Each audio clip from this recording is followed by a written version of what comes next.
Hello developers. So இன்றைக்கி நம்ம என்ன பார்க்க போகிறோம் அப்படின்னா விஎஸ் கோட் எப்படி விண்டோஸ் சிஸ்டமில் ஈஸியாக டவுன்லோட் பண்ணுறது அப்படின்னு தான் பார்க்க போகிறோம். ஸோ அதுக்காக நான் என்ன பண்ணுறேன், ப்ரௌசரில் போயிட்டு விஎஸ் கோட் ஃபார் விண்டோஸ் அப்படின்னு டைப் பண்ணி சர்ச் பண்ணிக்கிறேன். ஃபர்ஸ்ட் அப்பியர் ஆகக்கூடிய அஃபிஷியல் வெப்சைட்டில் போயிட்டு நம்மளுடைய எக்ஸ்டர்னல் லிங்க்ஸ் என்னென்னலாம் இருக்குது அப்படின்னு சொல்லி நம்ம பார்க்க போகிறோம். பார்த்தீங்கன்னா தம்பி அந்த பக்கம் போப்பா. ஸோ விண்டோஸில் பார்த்தீங்கன்னா user installer, system installer, zip file, CLI அப்படின்னு சொல்லிட்டு நிறைய லிங்க்ஸ் இருக்குது. அதே மாதிரி லினக்ஸ்குள்ளே பார்த்தோன்னா Debian Linux and RPM Linux ரெண்டுத்துக்குமே லிங்க் கொடுத்துருக்காங்க. அண்ட் ஸ்னாப் மூலியமாகவும் நம்மளால இன்ஸ்டால் பண்ணிக்க முடியுது. அண்ட் மேக்கில் பார்த்தீங்கன்னா டிஎம்ஜி அண்ட் சிஎல்ஐ ரெண்டு டைப்பாகவும் இன்ஸ்டால் பண்ணுறதுக்கான லிங்க்ஸை கொடுத்துருக்காங்க. ஸோ நான் என்ன பண்ணுறேன், அஃபிஷியலாக இருக்கக்கூடிய விண்டோஸ் லிங்கை கிளிக் பண்ணி மேலே இன்ஸ்டலேஷன்ஸை பார்க்குறேன். ஸோ இன்ஸ்டலேஷன் பார்த்தீங்கன்னா கிட்டத்தட்ட 194 MB வருது.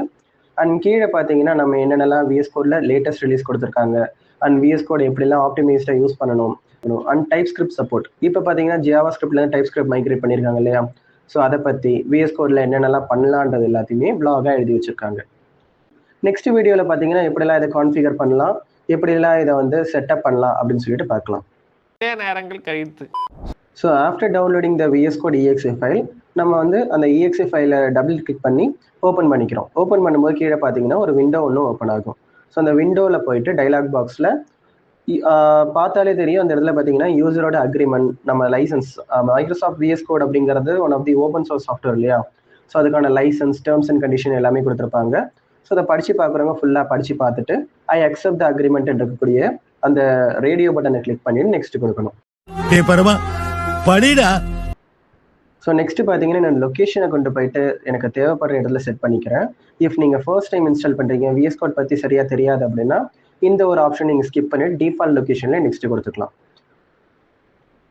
ஸோ அடுத்தது பார்த்தீங்கன்னா விஎஸ் கோடுக்கு ஒரு ஷார்ட்கட் ஃபைல் ஒன்று கிரியேட் பண்ணட்டான்னு கேட்குது. ஸோ அதுக்குமே எஸ் கொடுத்து நெக்ஸ்ட் கொடுத்துடலாம்.